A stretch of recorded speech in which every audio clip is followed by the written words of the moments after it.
Welcome to the deep dive. We take all your sources and try to get the most thought-provoking insights out of them.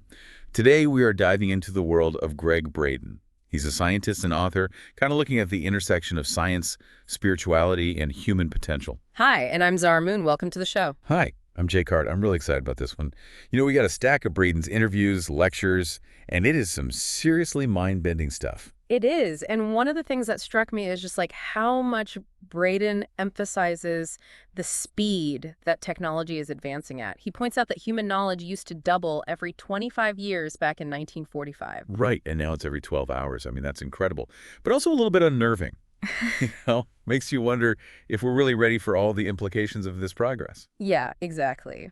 Braden argues that this rapid pace of development could lead us to a point where technology is actually diminishing our humanness. Diminishing our humanness. Wow, that sounds pretty intense. What exactly does he mean by that? Well, he uses the example of transhumanism, this idea of merging human biology with technology to enhance our capabilities, potentially even like achieving immortality. Okay, so things like computer chips in the brain, Hmm. 3D printed organs, nanobots in the bloodstream, that kind of thing. Precisely. And while these advancements might seem exciting, Braden cautions that replacing our biology with technology could have serious drawbacks. We could lose those essential qualities that make us human: empathy, compassion, forgiveness, creativity. Yeah, almost like we're trying to outsource our humanity to machines. But can we really program those qualities into a microchip? I'm not so sure. And that's the point Braden is driving at. He believes that those qualities are inherent to our being, not something that we can just download or replicate. Hmm. And he sees this push for transhumanism stemming from a belief that our human bodies are somehow inadequate. So instead of embracing our humanness, we're trying to transcend it through technology. That's one way to put it. And Braden argues that this drive to kind of upgrade ourselves can actually blind us to our own inherent power, what he calls our divinity. Okay, so let's talk about this idea of divinity. What exactly does Braden mean by that term? For Braden, divinity isn't about religion or dogma. It's about recognizing our capacity to transcend perceived limitations. It's about tapping into this incredible potential that already exists within us. So it's not about becoming superhuman, but rather fully human. Exactly. Braden believes that we already possess this incredible power, but we often lose sight of it because we're so focused on these external solutions. He points out that scientific research is really revealing the incredible complexity and adaptability of the human brain. Yeah, it's true. We're making these new discoveries about the brain's capabilities all the time. It's far more powerful than any computer that we've ever created. And yet there's this prevailing narrative that we need to enhance ourselves with technology to keep up with the pace of change. And Braden challenges that narrative, arguing that our inner technology, our thoughts, emotions, focus, intention, it's far more powerful than we realize. So instead of trying to download our consciousness onto a computer chip, we should be focusing on developing our inner potential. That's the key takeaway here. Braden believes that our consciousness isn't something that can be digitized or uploaded. It's a fundamental aspect of our being. Which makes this idea of downloading consciousness to a computer chip seem a little absurd, doesn't it? It's like trying to capture the essence of a person in a data file. You're always going to be missing something crucial. Exactly. And Braden argues that this misconception about consciousness is driving some potentially dangerous agendas. Agendas, what do you mean? Well, he points to the World Economic Forum and their stated goal of remaking humanity by 2030. He sees this agenda as like an attempt to control and manipulate us through technology, ultimately leading to a loss of individual freedom and autonomy. That sounds pretty ominous. What kind of policies are being put in place to achieve this remaking? It's a bit subtle. You won't necessarily see a law mandating brain implants, but it's more about kind of nudging us towards a future where we're increasingly reliant on technology, where our lives are so intertwined with these digital systems. Yeah, I see what you mean. It's like those targeted ads that seem to know exactly what you're thinking can feel a bit invasive. Exactly. And as these technologies become more sophisticated, it raises concerns about, who controls them and for what purpose. It makes you wonder if all this progress is really serving humanity, or if it's serving someone else's agenda. That's the question Braden wants us to consider. He's not anti-technology. He believes that technology can be a powerful tool for good, but he's urging us to be aware of the potential downsides and to make conscious choices about how we integrate technology into our lives. It sounds like we're at a crossroads. We can choose to blindly embrace technology and risk losing our humanness. Or we can choose to use technology in a way that enhances our lives without diminishing who we are. And that choice starts with awareness. It starts with understanding the forces at play and recognizing that we actually have a say in shaping the future. This is some pretty heavy stuff. It's a lot to digest.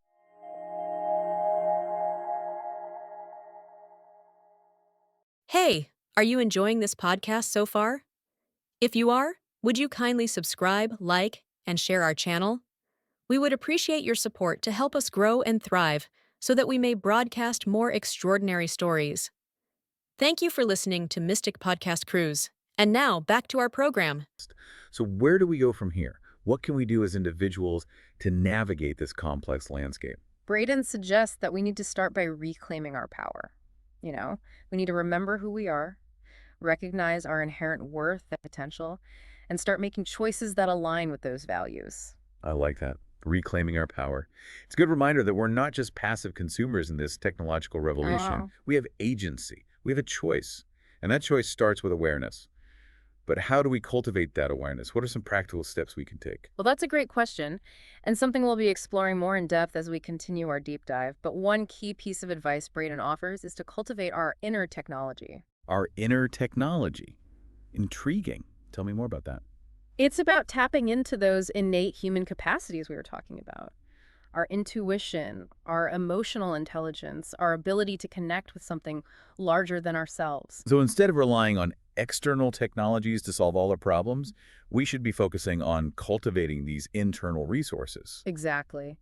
Braden talks about practices like meditation, mindfulness, spending time in nature, these practices that help us to quiet the noise of the external world and really tune into our inner wisdom. It makes sense. When we're constantly bombarded with information and stimulation, it's easy to lose touch with that inner voice. And that's what Braden warns against. He believes this constant distraction is making us more susceptible to manipulation. Because when we're not connected to our own inner compass, we're more likely to follow someone else's lead. That's a good way to put it. And Braden sees this happening on a societal level, too.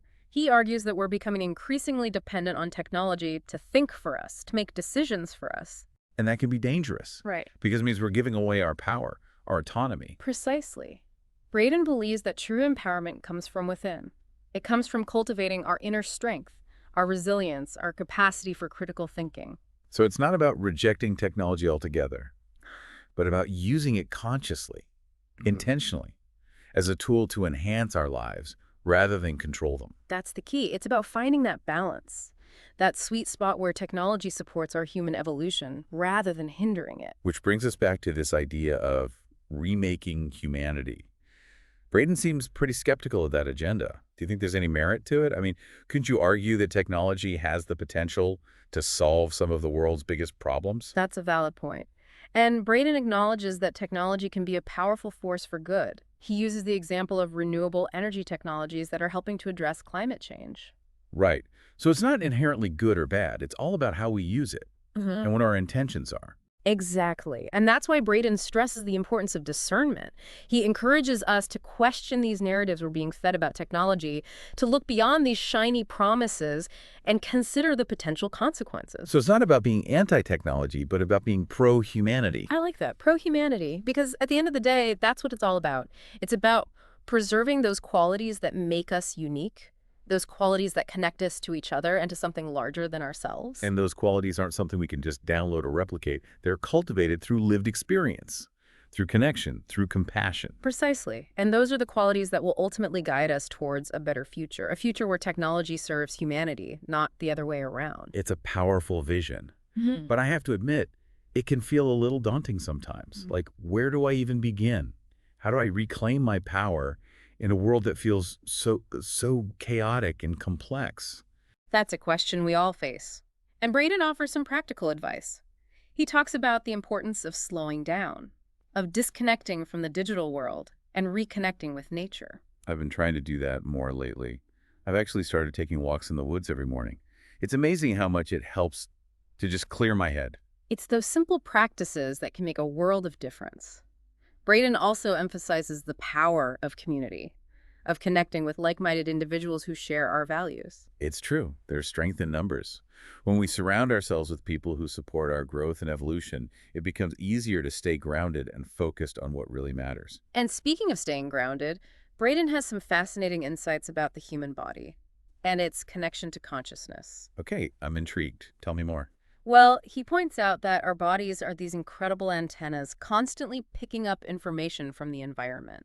Like how we can sense someone's energy even before they speak, or how we can just feel a shift in the atmosphere when something big is about to happen. Exactly. And Braden believes that we can actually train ourselves to become more attuned to these subtle signals, to trust our intuition and our gut feelings. So it's about listening to our bodies, not just our minds. Precisely. He talks about the importance of grounding ourselves in the present moment, becoming aware of our physical sensations, and learning to interpret the messages our bodies are sending us. It makes me think of that saying, the body never lies. Exactly. Braden believes that our bodies hold this deep wisdom, a knowing that often goes beyond our conscious awareness. And that by tuning into our bodies, we can tap into that wisdom and gain access to a deeper level of understanding. That's the key. It's about recognizing that we're not just minds trapped in physical bodies. We're integrated beings, and our bodies are an essential part of our consciousness. It's almost like our bodies are a bridge between the physical world and the non-physical world. That's a beautiful way to put it. And Braden believes that by strengthening this connection, by becoming more embodied, we can access a whole new level of power and potential. So it's not about transcending the body, but about embracing it, honoring it, and listening to its wisdom. Exactly. And in doing so, we can reclaim our wholeness, our humanness, and step into our full potential as conscious creators. This is so fascinating. And it's definitely making me rethink my relationship with my own body. I'm starting to see it less as this machine and more as a source of wisdom and guidance. That's a beautiful shift in perspective.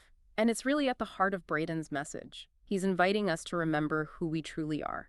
Powerful, resilient, and connected beings with this innate capacity for love, compassion, and creativity. And it's up to us to choose how we use that power, how we shape our future, and how we navigate this rapidly changing world. We have a choice. And that choice starts with awareness, with reclaiming our power, and with embracing our full humanity. Powerful stuff, Yeah. and definitely a lot to ponder. As we're wrapping up this part of our deep dive, is there anything else you'd like to highlight before we move on? Well, I think it's worth emphasizing that Braden's work isn't just theory. He offers practical tools and techniques that we can actually use to cultivate our inner technology and reclaim our power. Like those practices we were talking about earlier, meditation, mindfulness, spending time in nature. Exactly. And he also emphasizes the importance of intention, of setting clear goals and aligning our actions with our values. It's about becoming conscious creators of our lives, rather than these passive consumers. Precisely. And as we become more conscious, more aware, and more intentional, we contribute to this collective shift in consciousness that can really ripple outwards and create a more positive and harmonious world. This deep dive has been incredibly insightful. It's given me a whole new perspective on the role of technology in our lives and the importance of cultivating our inner resources. I'm glad to hear that. And I think it's important to remember that this is just the beginning of our exploration. There's so much more to discover, both within ourselves and in the world around us. So let's keep diving deeper, shall we? Yeah. Okay, so we've talked about the rapid advancement of technology and this idea of reclaiming our power in the face of all these changes. But I'm kind of curious about something you mentioned earlier, this whole notion of a battle playing out in the world. Can you elaborate on that a little bit? Yeah, you're referring to what Braden describes as like a struggle between, forces that want to empower humanity and then those that want to control it. He sees this reflected in a lot of ways, from like agendas of powerful organizations to the narratives we're bombarded with, through the media and technology. So it's not necessarily a literal battle, Mm-hmm. like with armies and weapons, but more of a clash of ideologies, a struggle for the hearts and minds of humanity. Yeah, that's a good way to put it. Braden suggests that we're being presented with a choice, like a choice between embracing our full potential as human beings or becoming more reliant on technology and, external systems of control. And he believes that there are certain groups that are actively pushing us towards that second option, towards a future where we're more like cogs in a machine than autonomous individuals. Yeah, that's his concern. And it's a concern that's shared by a lot of people who are wary of the increasing concentration of power in the hands of just a few, particularly, In the tech sector, Braden believes that this push for control operates kind of under the surface, disguised as progress or convenience. So it's not always overt or obvious. It's more Mm. about like subtle manipulation, Mm-hmm. about nudging us towards certain choices without us even realizing it's happening. Exactly. Think about the way social media algorithms are designed, to keep us engaged, often by feeding us content that just reinforces our existing beliefs and biases, or how certain technologies are designed to be addictive, keeping us hooked on this constant stream of information and stimulation. It's like we're being programmed Yeah. without even realizing it. Our attention spans are shrinking, our critical thinking skills are eroding, and we're just becoming more susceptible to manipulation. And that's exactly what Braden warns against. He believes that we need to wake up to these subtle forms of control and start making more conscious choices about how we engage with technology and information. So what can we do? How do we break free from this programming and reclaim our autonomy? Braden really emphasizes the importance of cultivating discernment, questioning the information that we're presented with and looking beyond those surface narratives. He encourages us to develop our media literacy skills, be critical consumers of information, and to seek out diverse perspectives. So it's not about rejecting technology completely. It's about using it wisely and intentionally, becoming aware of those potential pitfalls and taking steps to mitigate them. Precisely. It's about becoming conscious creators of our digital experience, rather than passive consumers. Braden also stresses the importance of connecting with our inner guidance, that intuitive wisdom that can really help us to navigate this complex world. So it's not just about changing our external habits, Right. but also about cultivating our internal resources, Yeah. about strengthening that connection to our intuition and inner knowing. Exactly.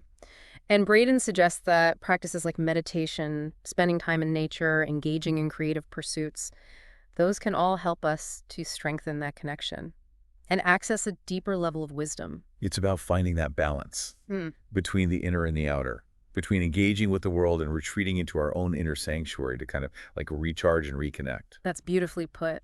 And as we do that, as we cultivate both our inner and outer resources, we become more resilient, more empowered, Yeah. and more capable of navigating these challenges. This has been a really thought-provoking deep dive. We've covered so much, from the rapid pace of technological advancement to the importance of reclaiming our power and cultivating those inner resources. Is there anything else you'd like to highlight before we wrap up? I think it's important to remember that this is an ongoing journey.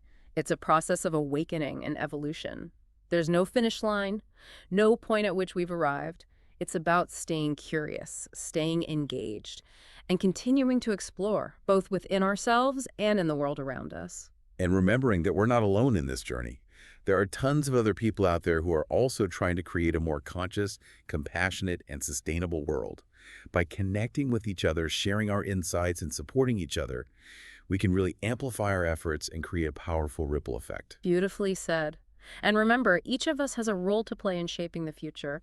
We can choose to be passive bystanders or active participants. The choice is ours. Well, thank you so much for joining us on this deep dive. It's been a fascinating exploration, and I hope it sparked some new insights and inspiration for our listeners. We'll see you next time on The Deep Dive.